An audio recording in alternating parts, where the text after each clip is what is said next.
வந்து key rice mutton ஆனும் இது மாதிரிலாம் வந்து பண்ணிட்டாக. நம்மளே ஏதாச்சும் பண்ணோம்ல. ஸோ என்னது குக் பண்ணிட்டு இருக்காங்க தெரியுதா இல்லையா?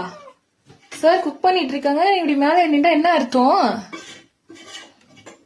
இது நாங்களாம் யாருமே ஏத்தல, அதுவா ஏறி டேபிள்ல இங்க இருந்து டேபிள் மேல ஏறி ஸ்டவ் மேல ஏறி இங்க இருந்து மேடம் ஏறி உட்காந்துருக்காங்க.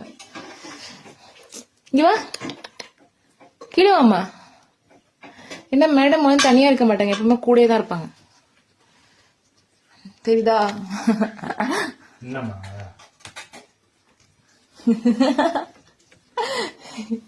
என்ன மேடம் என்ன பண்றீங்க?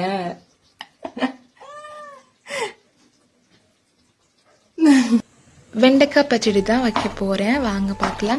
அதுக்கு வெண்டைக்காவை சின்னதாக கட் பண்ணி எடுத்துக்கிட்டு, ஸோ அது கூட வந்துட்டு மஞ்சள் தூள் வந்து ஒரு 1/4 ஸ்பூன், அதுக்கப்புறமா ஒரு ஜீரகத்தூள் ஒரு 1/2 ஸ்பூன், கொத்தமல்லி 1 ஸ்பூன், அதுக்கப்புறமா அதுக்கு தேவையான சால்ட்டு, அதுக்கப்புறமா வந்துட்டு ஒரு பாதி தக்காளி, நல்லா பழுத்த தக்காளியாக, அதுக்கப்புறமா கொஞ்சமாக புளி எடுத்து அந்த புளி தண்ணியும் கரைச்சி எடுத்துக்கணும். அதை கரைச்சி எடுத்துக்கப்புறமா நல்லா மிக்ஸ் பண்ணி கையால் நல்லா மிக்ஸ் பண்ணணும். அப்போ தான் அதோடைய டேஸ்ட் எல்லாம் புளிப்பு எல்லாமே இறங்கும்.